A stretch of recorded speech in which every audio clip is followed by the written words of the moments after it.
এবার থেকে ওয়েস্ট বেঙ্গলের সমস্ত এক্সাম কম্পিটিটিভ এক্সাম হবে ইউপিএসসি ধাঁচের, এমনটাই গতকাল বাজেটে ডিক্লেয়ার করা হলো।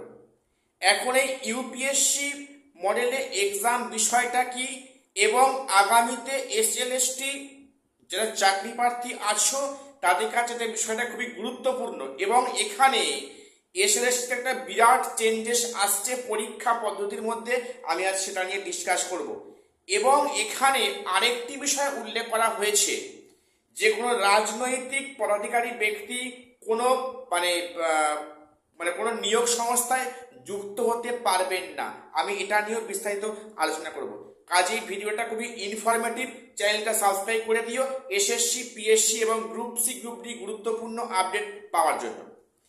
আজকে প্রথম বলি, যেটা গতকাল মুখ্যমন্ত্রী এবং অর্থমন্ত্রী বাজেটে বলেছেন যে কোনো রাজনৈতিক ক্ষমতাসীন ব্যক্তি নিয়োগ সংস্থায় কোনো পদে থাকতে পারবেন না।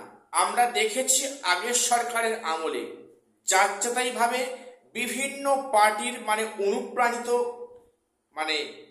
মানুষও কিন্তু বিভিন্ন কম্পিটিটিভ পরীক্ষা অর্থাৎ নিয়োগ সংস্থায় বড় বড় পদে আসীন ছিল।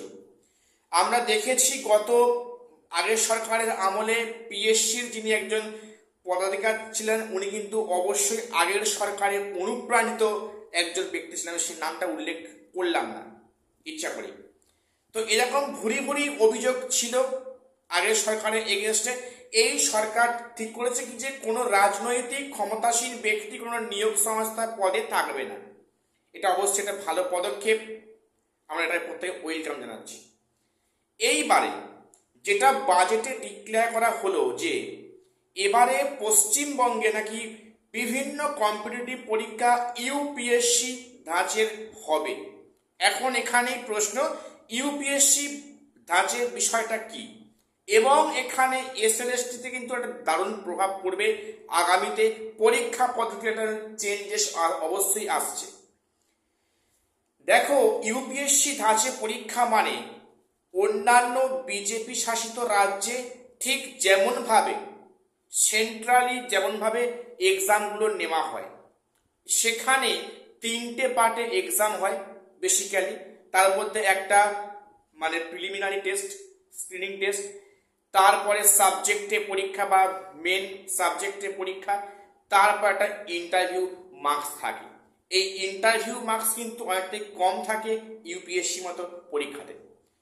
কাজেই এই সরকার যদি ইউপিএসসি ধাঁচের পরীক্ষা পদ্ধতি প্রচলন করে তাহলে কিন্তু একদম গ্রুপ সি, গ্রুপ ডি থেকে একদম ডাব্লিউবিসিএস অবধি সর্বস্তরে এই 3টে মেথডকে ফলো করা হবে। একটা প্রিলিমিনারি টেস্ট বা পার্ট 1, একটা সাবজেক্ট টেস্ট বা পার্ট 2 এবং পার্ট 3তে থাকবে ইন্টারভিউ টেস্ট। এইবার যে প্রশ্নটা বেশি মাথায় হিট করছে আমার এবং অনেকেরই, তাহলে কি এসএলএসটি কি আবার প্রিলিমিনারি টেস্ট দিতে হবে? তোমরা যদি একটু খেয়াল করে দেখো, বামফ্রন্টের আমলে কিন্তু যে স্কুল শিক্ষক নিয়োগ হতো ক্লাস 9, 10 বা 11, 12, সেখানে কিন্তু প্রিলিমিনারি টেস্ট দিয়ে একটা মার্কস, কোয়ালিফাইং মার্কস করে তাকে কিন্তু মেন পরীক্ষায় বসতে হতো। সেখানে থাকতো সেখানে জিকে, জিআই, কারেন্ট অ্যাফেয়ার্স থাকতো, তোমার নিশ্চয়ই মনে আছে। সেই পরীক্ষাটা কিন্তু পাশ করে তারপরে সেখানে সাবজেক্টে পরীক্ষায় বসতে হতো। এখন এখানে ইউপিএসসি মডেল মিনস এটাই যে আগে কোনো একটা প্রিলিমিনারি টেস্ট দিতে হবে, এমনকি প্রাইমারি, আপার প্রাইমারি এবং এসএলএসটি 9 to 12 যদি ইউপিএসসি মডেল ফলো করে তাহলে কিন্তু এখানে একটা প্রিলিমিনারি টেস্ট দিতে হবে। তারপরে সেটায় কোয়ালিফাই করলে তারপর সেখানে সাবজেক্টে পরীক্ষা আছে, সেখানে কোয়ালিফাই করলে একটা ইন্টারভিউ একটা নেওয়া হবে। অর্থাৎ এসএলএসটি যদি ইউপিএসসি মেথড সর্বত্র ফলো করে তাহলে কিন্তু আগামীতে এসএলএসটিতে একটা বড় রকম চেঞ্জেস আসছে। তার জন্য মেন্টালি প্রিপেয়ার থেকো। যে সাবজেক্টে পরীক্ষা আগে কিন্তু একটা স্ক্রিনিং টেস্ট দিয়ে পাস করতে হবে, কোয়ালিফাই মার্কস তুলতে হবে, যেখানে জিকে, জিআই, সিএ বা সেখানে বিভিন্ন ম্যাথ ইংলিশ থাকতে পারে। কিন্তু এই প্রিলিমিনারি টেস্ট দেওয়ার পরে কিন্তু কোয়ালিফাই মার্কস পেলে তুমি সাবজেক্টে পরীক্ষায় বসতে পারবে। এমনটা কিন্তু পদ্ধতি হয়তো আগামীতে আসছে, থার্ড সিলেক্টে আসছে, আমি আগাম বলে থাকলাম। সত্যি যদি এই ধাঁচে পরীক্ষা হয় যেমনটি ইউপিএসসি অন্য স্টেটে হয়।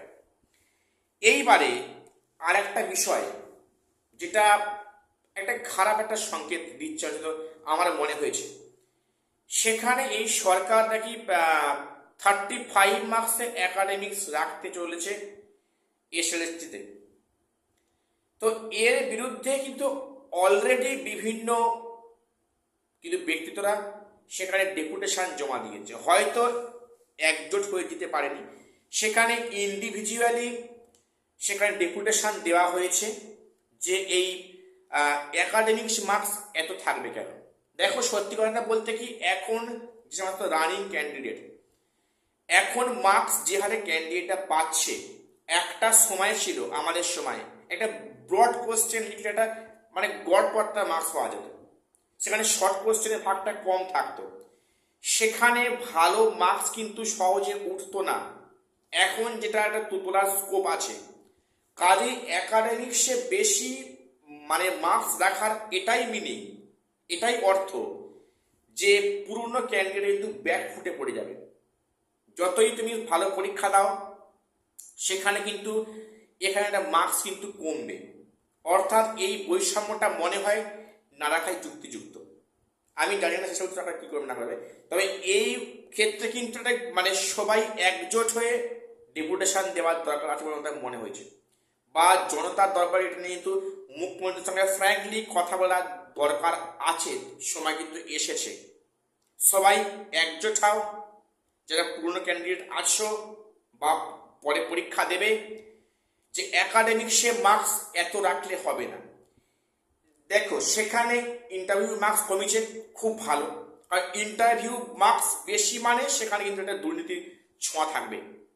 ইন্টারভিউ মার্কস যেমন কমানো হয়েছে তেমনি কিন্তু একাডেমিক্সে মার্কস কমানো হোক, না হলে কিন্তু একটা শ্রেণী কিন্তু সর্বদা পিছিয়ে পড়বে। এটা আমার নিজস্ব মতামত। প্রত্যেককে তোমাদের কমেন্টস অবশ্যই আমাদেরকে কমেন্টস বক্সে জানাবে যে তোমরা আমার সাথে একমত কিনা, যে একাডেমিক্স মার্কস এত থাকলে হবে না। সেখানে কিন্তু পুরনো ক্যান্ডিডেটরা সেখানে অনেকটাই ব্যাক ফুটে পড়ে যাবে, কারণ এখনের সঙ্গে তখনের মার্কসের একটা বিস্তর ডিফারেন্স কিন্তু আছে বা হয়েছে। কাজেই একাডেমিক্স মার্কস কমাতে হবে, এই দাবি আমাদের প্রত্যেককে থাকলো। ভবিষ্যতে দরকার এ নিয়ে একটা ছোটোখাটো শান্তিপূর্ণ একটা আন্দোলন করা যেতে পারে, যে একাডেমিক্সে মার্কস কিন্তু কমাতে হবে। এটা মানে আমাদের সবার একটা কাতর নিবেদন মাননীয় মুখ্যমন্ত্রীর কাছে, যে যে প্লিজ দয়া করে এই একাডেমিক মার্কসটা এটা কমাতে উচিত বা কমানো হোক। দেখা যাক পরবর্তীতে কি পদক্ষেপ নেওয়া হয় না হয়। আজকে একটু কি আপডেট দেওয়ার ছিল, চ্যানেলটা সাবস্ক্রাইব করে দিও। দেখা হচ্ছে পরের ভিডিওতে।